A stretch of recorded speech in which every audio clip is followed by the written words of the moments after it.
What you are about to hear represents the single most consequential geopolitical announcement in the history of the modern Middle East, and Western strategists are only beginning to comprehend what just happened. In the span of 72 hours, developments occurred that fundamentally alter the balance of power in the region that controls 30% of the world's oil supply, and every capital from Washington to Tel Aviv is in emergency session trying to formulate a response that does not yet exist. China just announced the establishment of a permanent naval facility in the Persian Gulf. Not a port visit arrangement, not a logistics agreement, a permanent military installation with berthing capacity for aircraft carriers, submarine support infrastructure, and integrated air defense systems. The location is Chabahar, Iran. The timeline for operational capability is 18 months, and the strategic implications represent nothing less than the terminal phase of American hegemony in the Middle East. I am going to take you inside every dimension of this development. How did China negotiate this agreement without triggering Western interdiction or meaningful diplomatic pressure? What does a permanent Chinese naval presence in the Persian Gulf mean for the petrodollar system that has underwritten American global power for 50 years? And what does the world look like when the United States no longer controls the sea lanes through which 1/5 of global oil supplies flow? There are no comfortable answers in this analysis, but the truth, however destabilizing, is the only thing worth examining. Four questions will structure everything that follows, and by the end of this presentation, you will understand why the strategic architecture of the Middle East just collapsed in a way that has no precedent in the post-Cold War era and no established playbook for American response. Let me be clear about what this announcement actually means in concrete terms, because the technical specifications matter enormously for understanding the strategic weight of this development. The Chabahar Naval Facility represents a $15 billion infrastructure investment spanning 270 acres of developed port territory. The agreement grants China a 99-year lease with full operational sovereignty over the designated military zones. Construction timelines indicate first phase operational capability within 18 months, with full infrastructure completion projected for 48 months. The facility specifications reveal the strategic intent: 4 deep-water berths capable of accommodating Type 0003 aircraft carriers with electromagnetic catapult systems, submarine maintenance facilities designed for both conventional and nuclear-powered vessels, integrated air defense incorporating HQ-9B long-range surface-to-air missile batteries with engagement ranges exceeding 200 kilometers, hardened fuel storage with capacity for 1.2 million barrels, ammunition bunkers built to withstand precision-guided munitions, communication arrays providing encrypted satellite links to Chinese Southern Theater Command. This is not a symbolic presence. This is not a peacetime logistics arrangement that evaporates when tensions rise. This is permanent power projection infrastructure designed to survive American attempts at interdiction and continue operating through sustained conflict scenarios. The strategic geography makes the positioning even more significant. Chabahar sits 300 kilometers east of the Strait of Hormuz, the choke point through which 21 million barrels of oil transit daily. From this location, Chinese naval forces can influence traffic through the strait without technically operating within its waters, providing plausible deniability while maintaining operational effect. The facility provides China its first permanent military presence west of Malacca, extending the range of the People's Liberation Army Navy by 4,000 kilometers beyond any previous sustained deployment capability. Here is what you need to understand about the diplomatic sequencing that made this possible. This agreement was not negotiated in isolation. This represents the culmination of a 15-year strategic framework that Western analysts consistently dismissed as economically motivated rather than militarily significant. The foundation was the China-Iran Comprehensive Strategic Partnership signed in March 2021, a $400 billion 25-year agreement that Western media covered primarily as an energy deal. The actual text, which few American analysts apparently read in detail, included explicit provisions for defense cooperation, joint military exercises, and infrastructure development in strategically significant locations. Chabahar was mentioned by name in annexes that received almost no Western media attention.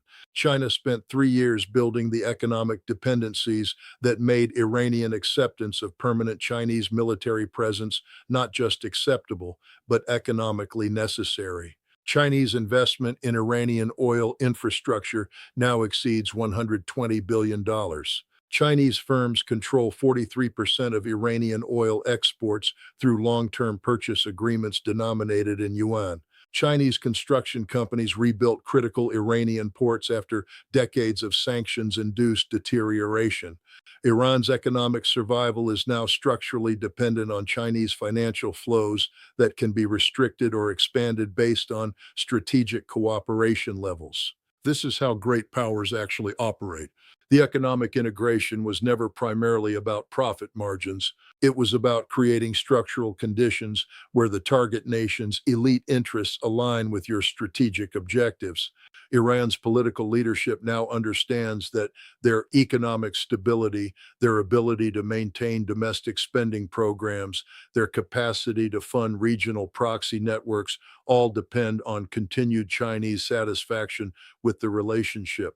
The United States had 15 years to recognize this pattern and formulate a response. Instead, American strategy consisted of sanctions that pushed Iran deeper into Chinese economic orbit while providing no alternative framework. Washington operated on the assumption that economic pressure would eventually produce regime change or capitulation, never considering that it might produce permanent strategic realignment with America's primary great power competitor.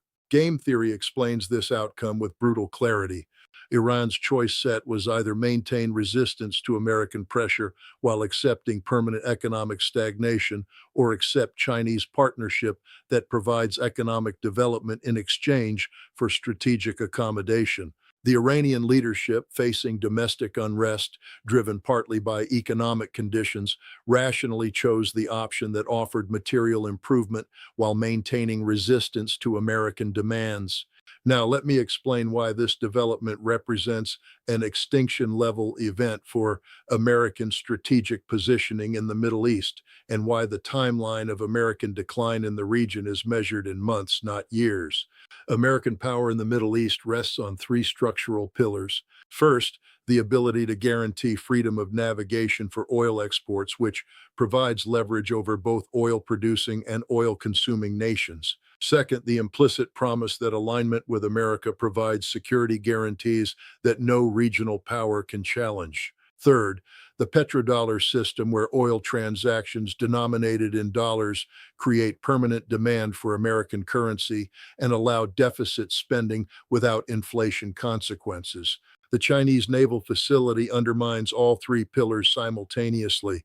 Consider the freedom of navigation guarantee. For 70 years, the U.S. Fifth Fleet, based in Bahrain, has maintained overwhelming naval superiority in the Persian Gulf. That superiority allowed Washington to credibly promise oil consumers that American naval power would keep supplies flowing regardless of regional conflicts. That promise justified security partnerships, weapons purchases, and political alignments that favored American interests. Chinese permanent presence in Chabahar means the Fifth Fleet no longer enjoys uncontested control. In any crisis scenario involving Iran, Chinese warships can now operate from hardened facilities with secure supply lines, air defense coverage, and strategic depth. American attempts to blockade Iranian oil exports now risk direct military confrontation with Chinese forces operating from permanent installations rather than expeditionary deployments that can be waiting out. The security guarantee pillar collapses even faster. Saudi Arabia, the United Arab Emirates, and other Gulf monarchies have maintained alignment with Washington based on the calculation that American military power provides protection against regional threats, particularly Iran. But if American power can no longer guarantee control of the regional maritime domain, if Chinese presence creates military parity or even localized superiority, then the security value of American alignment diminishes while the economic benefits of Chinese partnership increase. This triggers a cascade of strategic defections that accelerates beyond American capacity to prevent. Saudi Arabia is already negotiating UN-denominated oil sales to China. The Emirates are expanding defense cooperation with Chinese firms. Oman, which shares maritime boundaries with Iranian territorial waters, is finalizing infrastructure agreements that will make Chinese investment the dominant factor in national development planning. Each defection makes the next one more rational. Game theory calls this an information cascade where actors update their strategic calculations based on observing others' choices. When Saudi Arabia demonstrates that Chinese partnership is viable and American retaliation is manageable, smaller Gulf states rationally conclude that alignment flexibility is safer than rigid commitment to a declining hegemon. The petrodollar system faces the most catastrophic implications. Since 1974, Saudi Arabia's commitment to price oil exclusively in dollars created structural global demand for American currency. Oil importing nations needed dollar reserves to purchase energy, which meant they needed to export goods to America or attract American investment to earn those dollars. This system allowed the United States to run permanent trade deficits while maintaining currency stability because global oil demand created corresponding dollar demand. Chinese naval presence in the Persian Gulf combined with expanding yuan-denominated energy trade destroys the coercive mechanism that maintained petrodollar dominance. Previously, nations considering non-dollar oil transactions faced implicit threat that American naval power could interdict their energy supplies. Chinese permanent military infrastructure means that threat is no longer credible for nations operating under Chinese security umbrella. The mathematics of this transition are straightforward and devastating. Current global oil trade is approximately 100 million barrels per day. At $100 per barrel, that is $10 billion in daily transactions. If 30% shifts from dollar to yuan denomination over 36 months, that represents $1 trillion in reduced annual dollar demand. U.S. Treasury securities held as reserves for oil purchases become unnecessary. Dollar depreciation accelerates. American import costs increase. Inflation becomes structural rather than cyclical.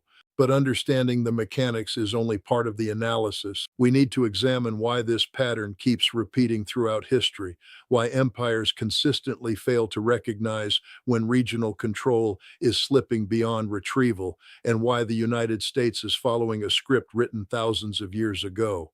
Let me take you through the historical pattern because what is happening now is not novel. It is the same dynamic that destroyed every previous empire that attempted to maintain permanent control over Persia and the trade routes it commands. Alexander the Great conquered Persia in 330 BCE with the most advanced military force of the ancient world. Macedonian phalanx tactics were unstoppable in open battle. Greek siege technology could reduce any fortification. Alexander's logistical system allowed sustained campaigns across thousands of miles. He defeated every Persian army, occupied every major city, and declared himself king of Asia. His empire collapsed within 3 years of his death. The territories fragmented. The Persians reasserted control. Alexander's military supremacy produced no lasting strategic transformation. Why?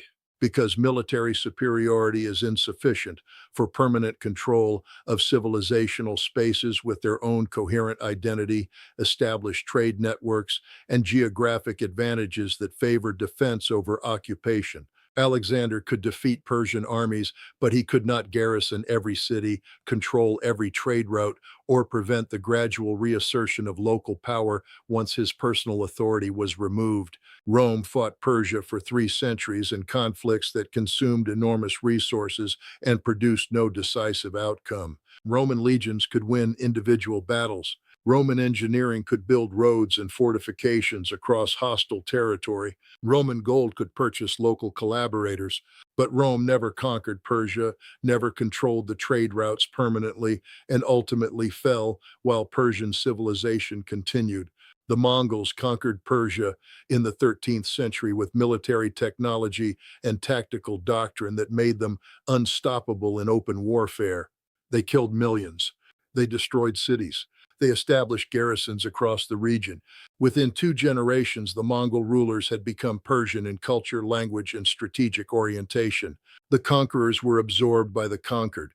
The Soviet Union occupied northern Iran from 1941 to 1946, installing a puppet government and preparing for permanent annexation. American pressure forced withdrawal, but the deeper lesson is that even at the height of Soviet power, permanent control proved impossible to maintain against sustained local resistance supported by rival great powers willing to provide resources and diplomatic backing. The pattern is consistent across 2,300 years of recorded history. External powers can achieve temporary military superiority. They cannot achieve permanent strategic control over Persia without costs that exceed the value of the control itself. Eventually, resource exhaustion, domestic political pressure, or rival power intervention forces withdrawal. The regional civilization reasserts itself. The empire moves on to the next target or begins terminal decline. The United States invaded Iraq in 2003 with overwhelming military superiority, declaring mission accomplished after 3 weeks of conventional operations. 20 years later, American forces withdrew, having failed to create a stable, pro-American government, leaving behind a nation closely aligned with Iran and increasingly integrated into Chinese economic networks. Afghanistan followed the same pattern. Military superiority proved insufficient for strategic transformation. Occupation costs exceeded benefits. Domestic political tolerance collapsed. Withdrawal became inevitable. Now Washington confronts the same pattern in compressed time frame. Chinese presence in Chabahar means that any American attempt to maintain control over Persian Gulf energy exports through military force will face sustained resistance supported by a peer great power with permanent infrastructure and unlimited resource commitment. The costs of maintaining American dominance now exceed the benefits, and regional powers recognize this calculation as clearly as American strategists refuse to. This is not ideological preference. This is pattern recognition based on 23 centuries of consistent outcomes. Empires that attempt permanent control over this region exhaust themselves and collapse while the region continues. America is not exempt from this pattern through technological superiority or ideological righteousness. The structural forces are identical. The outcome will be identical. Let me walk through the scenarios that emerge from this development because understanding the range of possible futures is essential for calibrating response strategies and personal preparation. Scenario 1, Managed American Withdrawal.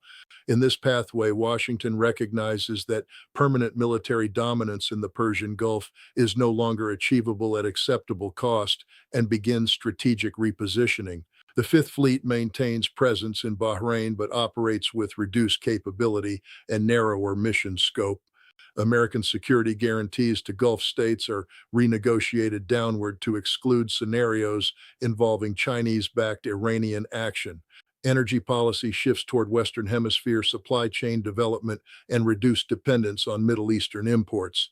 This scenario requires strategic discipline and domestic political tolerance for perceived defeat that American political culture rarely demonstrates. The probability is approximately 15%, concentrated in futures where economic crisis forces rapid military spending reduction or where catastrophic military engagement elsewhere demands resource reallocation. Scenario 2, Escalatory Confrontation. Washington interprets the Chinese facility as unacceptable challenge requiring forceful response. Options might include naval harassment of Chinese vessels approaching Chabahar, cyber attacks against facility infrastructure, support for Iranian opposition groups to destabilize the host government, or expanded weapons deliveries to regional actors willing to conduct proxy operations. This pathway leads to sustained low-intensity conflict that slowly escalates toward direct military confrontation. Chinese tolerance for interference with their permanent installations is near zero, creating tripwires that make accidental war increasingly probable. This scenario probability is approximately 40%, highest in futures where American domestic politics reward confrontational posturing and punish accommodation. Scenario 3, accelerated regional realignment. Gulf states interpret Chinese permanent presence as evidence that American dominance is ending and rapidly expand their own partnerships with Beijing. Saudi Arabia formalizes yuan oil sales, signs defense cooperation agreements with Chinese firms, and allows Chinese military logistics access to Saudi ports. The UAE follows similar trajectory. Within 36 months, the Persian Gulf functions as a Chinese sphere of influence with American presence reduced to token symbolic installations. This scenario requires no American consent and faces minimal American capacity for prevention. Regional actors make sovereign choices based on their assessment of shifting power dynamics. The probability is approximately 65%, representing the most likely pathway based on current trajectory and historical pattern. Scenario 4, economic cascade and dollar crisis. The combination of reduced petrodollar demand accelerating de-dollarization in other regions observing Gulf developments and loss of confidence in American security guarantees triggers rapid dollar depreciation. Treasury yields spike as foreign reserve holders reduce positions. Import costs increase sharply. Inflation becomes structural. Federal deficit financing becomes prohibitively expensive. American economic model based on consumption funded by foreign capital inflows breaks down. This scenario can occur independently or in combination with scenarios 2 and 3.